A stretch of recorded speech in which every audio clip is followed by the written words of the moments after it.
abonné leen ci suñu chaîne YouTube ngir jot saa su ne ay xibaar yu wér te wóor aju ci réew mi ak ci bitim réew. La presse sénégalaise vit des moments très difficiles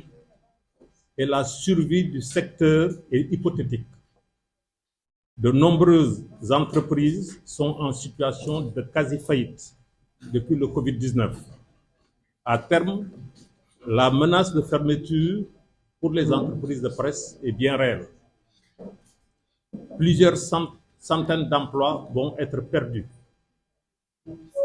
Face à cette situation périlleuse, les cotisations sociales pour les travailleurs ne sont plus versées régulièrement, sinon pas du tout. Et la couverture médicale n'est plus assurée pour nombre de cotisants des travailleurs du secteur des médias. Cette situation catastrophique des entreprises de presse et conséquemment celle des travailleurs ont surtout empiré durant l'année 2024. Et nous le regrettons, pendant les 10 premiers mois du nouveau pouvoir incarné par le président Bassirou Diomaye Diakhar Faye, en raison de mesures handicapantes pour l'entreprise de presse. Asphyxiée fiscalement par des décisions injustes et économiquement affaiblie par des mesures de bannissement au niveau des entreprises publiques qui sont interdites de publicité par leur tutelle, les entreprises de presse, donc forcément privées des habituelles recettes, sont réellement menacées dans leur existence. Il s'y est ajouté la décision à caractère superfétatoire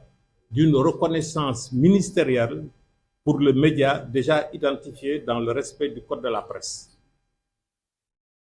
Dès lors, force est de constater pour le CDEPS que l'affaiblissement de la presse peut s'avérer totalement en déphasage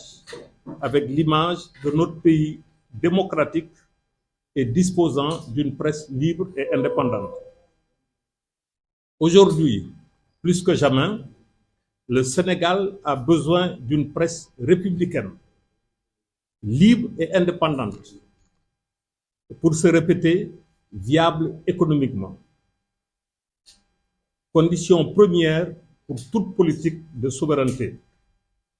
Les médias sont et resteront toujours un vecteur de développement. La presse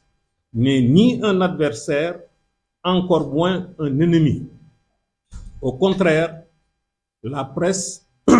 peut être un formidable outil de vulgarisation des politiques publiques des dirigeants légitimement choisis par les Sénégalais. Le président de la République a annoncé dans son appel du 14 août 2024 en Conseil des ministres. Nous appelons également tous les citoyens sénégalais, la représentation nationale, les confréries musulmanes et l'Église,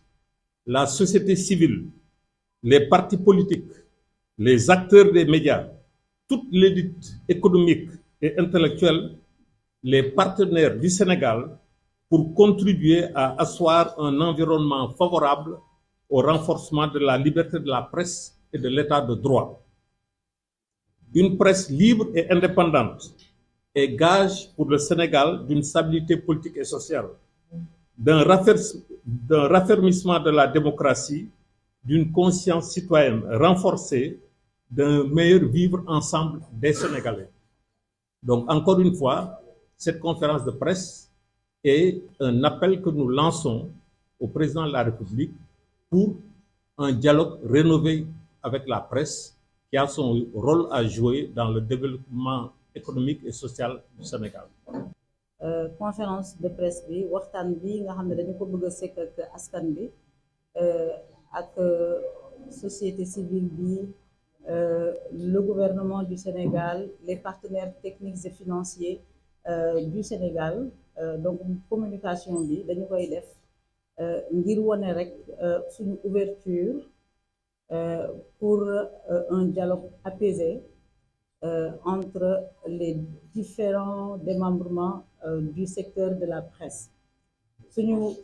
taxawaay boobu nag ñu ngi koy sukkandi ci appel bi nga xam ne président de la République Bassirou Diomaye Faye lancé woon na ko le 14 août dans le communiqué du Conseil des ministres gannaaw ba ñu amalee la journée sans presse. Le président de la République dafa invité woon à un dialogue rénové avec la presse. Et dans ce sens-là, moom le président de la République dafa instruire ñii di ministre de la communication et du numérique ak ministre des finances et du budget ñu xool ak ñi nga xam ne ñoom ñooy waa presse bi nan la ñuy trouver une solution définitive et structurelle ci problème yi nga xam ne moom la ñuy soulever te ñu koy jànkonteel boobu ba léegi. ci wàllu boobu nag ñun waxtaan nañu sekk nañu waxtaan réunion bu am solo ak le ministre des finances Cheikh Diba en présence du directeur général des impôts et domaines de l'époque ki nga xam ne moom la ñu relevé dernièrement muy Ablaye Diagne. ñu tegoon sur la table lépp li nga xam ne moom moo concerné le passif fiscal, le recouvrement des créances, les ruptures de contrat. Moom mu dégluñu quand même avec beaucoup d'ouverture et puis ak les services des impôts mu ngi xool nan la ñuy régler situation boobule. fan yële communiqué nañu ci mainlevée bi nga xam ne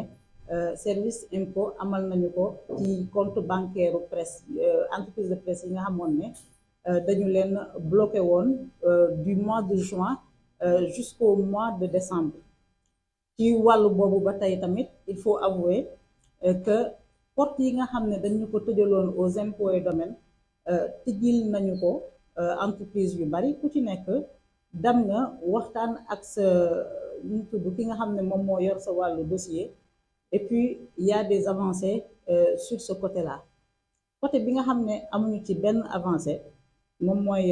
côté ministère de la communication et du numérique bi nga xam ne moom mooy suñu tutelle technique et administrative. On a pu le 14 juillet je pense le 17 juillet rencontrer ki nga xam ne moom mooy ministre de la communication. Premier contact boobu nag soumettre nañu ko lépp loo xam ne doléance la ak jafe-jafe te presse bi di ko dund. Il y a eu un relevé de décision, mais il faut dire que relevé de décision boobu matérialisation toppati ba président de la République defee son appel au dialogue rénové. ñu ngi doon xaar aussi ministre de la communication ni ko son naataangoom bu ministère des finances dafee mu wooñu xool mu ñuy waxtaanee ak ñun boobaak léegi nag les relations entre le ministère et le secteur de la presse sont extrêmement difficiles. Actuellement relation yi ci statu quo la nekk pendant que ñun à longueur de conférence de presse ñu ngi invité le ministère à un dialogue à des concertations. Li ñu noté mooy le ministère de la communication moom mu ngi dérouler sa feuille de route moom nag comme que dafay xaar ñun ñu bind ko laaj ko demande d'audience puisque le ministre tient à ce formalisme à la française là. Apparemment ils ne sont pas de l'école anglo-saxonne. dinañu ko bind adressé ko une demande d'audience. Le ministère semble dire que le CDEPS n'a jamais mosu ko adressé une demande d'audience. Et si je me souviens, on a décidé lors d'une réunion que ce serait la deuxième demande d'audience bu ñu ko adressé et qui est restée sans suite. Vous me confirmez? Voilà. Donc Mamoudou Ibra Kane nee na confirmé na ne am na ñaari demande d'audience yu ñu ko adressé qui sont restés sans suite. léegi nag comme moom il veut vraiment que ñu jaar ci li nga xam ne moom mooy le rituel administratif dinañu ko adressé waat une demande d'audience dinañu sacrifier waat à ce formalisme là administratif et puis toog di ko déglu. Mais en attendant la situation des entreprises de presse dafa nekk di détériorer wu de jour en jour. Dafa am lu ñu njëkk a faagaagal mu nekkoon la pandémie de la Covid-19 ba ñu jógee ci pandémie Covid-19 entreprise yu baari dañu koo yëg ñi nga xam ñëw di indi publicité ci ñun sax ñoom tamit dañu koo yëg ba dañoo wàññi li nga xam ne moom mooy seen assiette publicitaire ñuy jéem a jóg ak daanu ñu ngi duggaat ci crise politique 2024 une alternance démocratique une troisième alternance démocratique mais on s'attendait quand même comme ni mu tàmm di amee que Sénégal bu changement amee même quand c'est dans le cadre d'un régime dans la continuité daanaka di nga toog 3-6 mois affaire yi dina taggatémbee yu bari day taxaw en attendant ñu formé waat gouvernement changement yi ñu def ko donc bi ñu ñëwee 2024 affaire yi demee noonu on s'est dit que c'est une situation passagère dina jàll mais aujourd'hui situation boobu dafa nekk di persister li nga xam ne moom moo am ba am mooy tey entreprise de presse yu yëpp presque au Sénégal en tout cas bu fekkee ne am na ñoo xam ne ñu ngi ciy génn xam naa ne motuñu ñaar mbaa ñett entreprise de presse yu bari au Sénégal dañoo am ay jafe-jafe yooyu bokk na li ko indi et je vais pas trop m'épancher là-dessus parce que on va se répéter bokk na ci li ko indi ni ñu dagg contrat yi li ñu gelé paiement yi ensuite li ñu bannir la presse privée ci wàllu publicité et loolu léegi dafa nekk une réalité bu leer nañ c'est-à-dire la presse privée structure gouvernementale yi nga xam ne ñoo ngi fi man de depuis 10 mois benn structure gouvernementale moo mos a def pub ci man et je pense que def na tuuti ci ñe def na aussi ci yeneen entreprise de presse yi du ñu gis publicité et dañ ñu bannir bannissement boobu dafa dem sax ba je donne un exemple il y a les partenaires financiers et techniques du Sénégal qui accompagnent la DER dans sa communication et la vulgarisation de ses actions mu am un fonds boo xam ne la BIT ak l'AFD Agence française de développement ñoom ñoo ko dégagé pour assurer la partie communication parce que dañoo jàpp ne DER pour mu réussir sa mission communication bi war na jàll ñu gën a xamale li nga xam ne moom mooy DER ba ñuy lancer programme boobu sous la supervision des partenaires techniques et financiers dañoo def appel d'offres ñu war a retenir 5 télévisions pour que ñu compétir plusieurs télévisions disons mais il devait en retenir 5 mu am 5 télévisions yoo xam ne dañu leen tàmm par avis d'appel d'offres ñu exécuter la première phase du programme 2023-2024 ñu reconduiraat ñu war a exécuter parce que programme bi c'est sur 5 ans ñu war a exécuter la deuxième phase 2024-2025 ñu commencé exécuter ba mois de juin dañoo jékki-jékki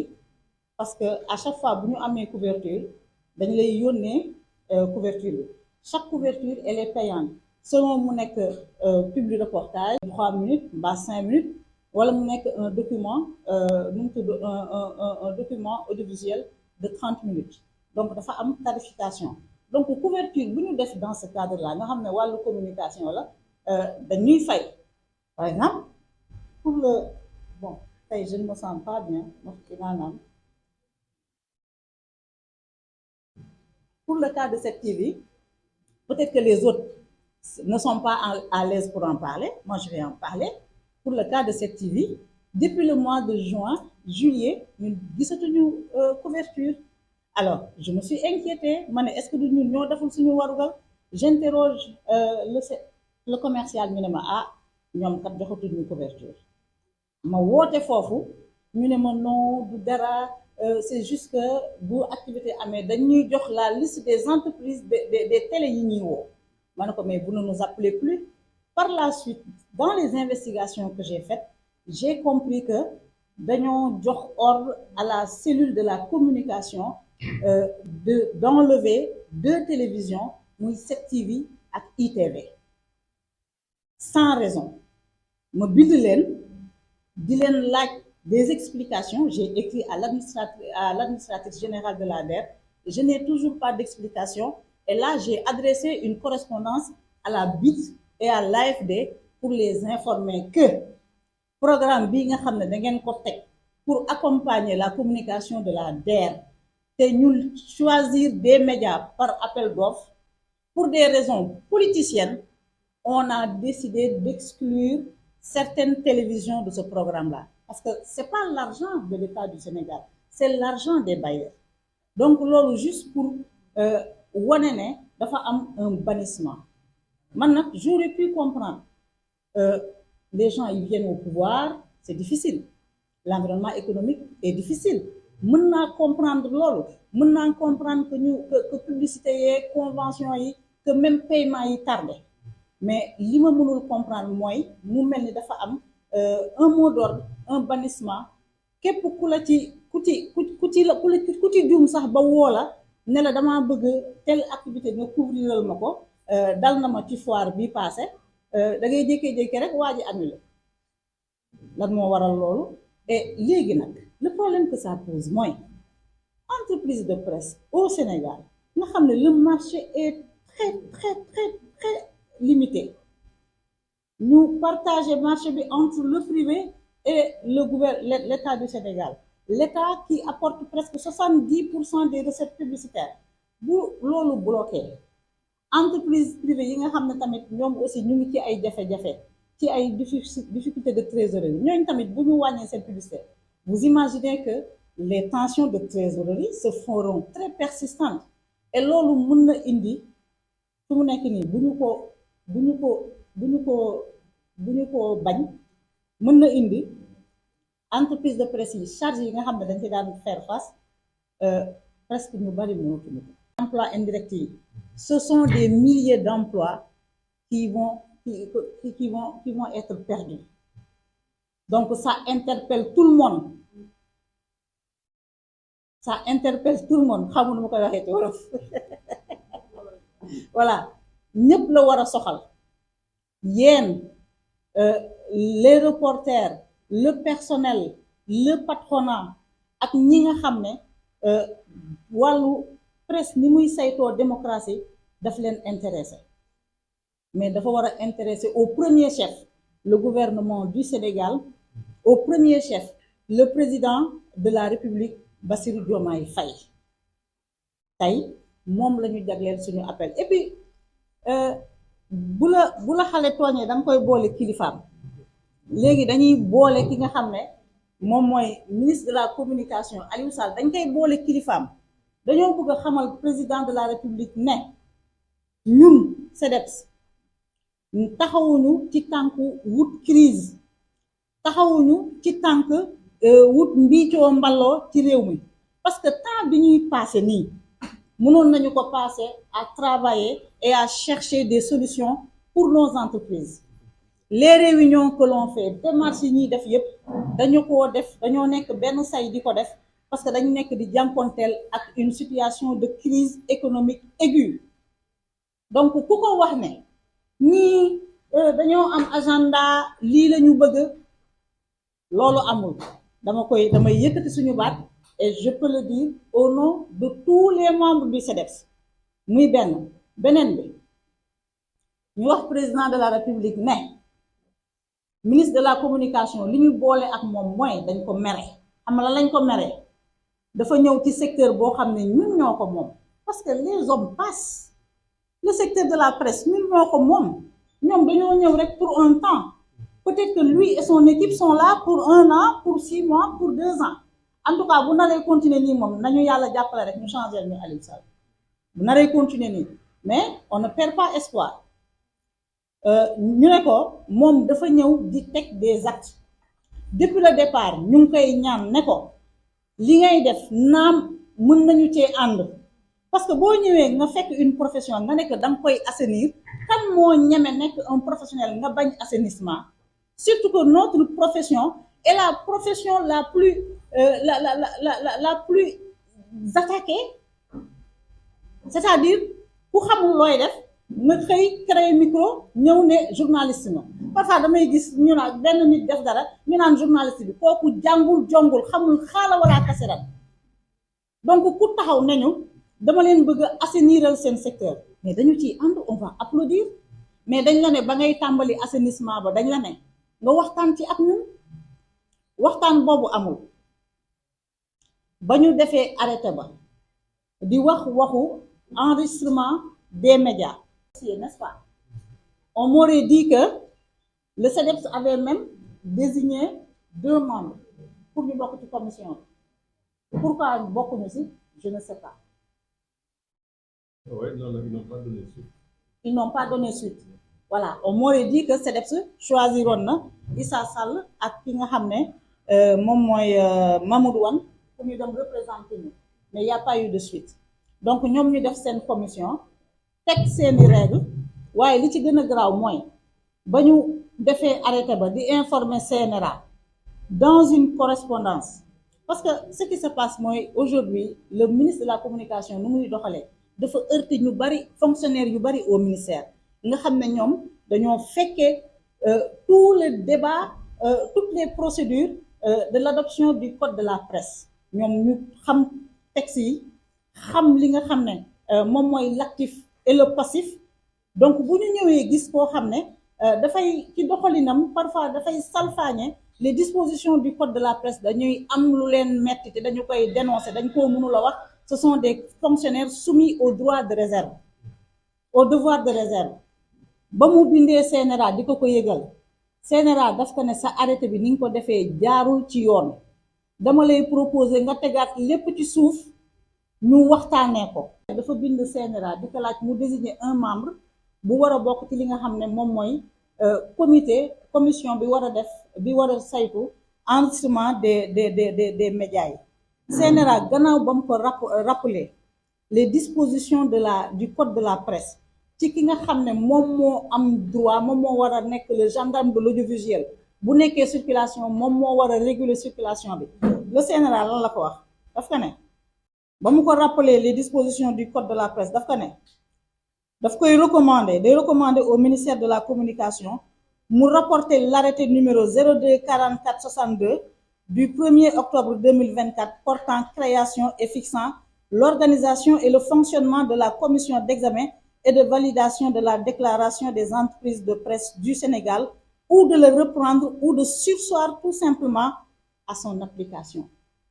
Parce que l'arrêté viole de nombreuses dispositions du code de la presse. Et mën naa citer rapidement quelques dispositions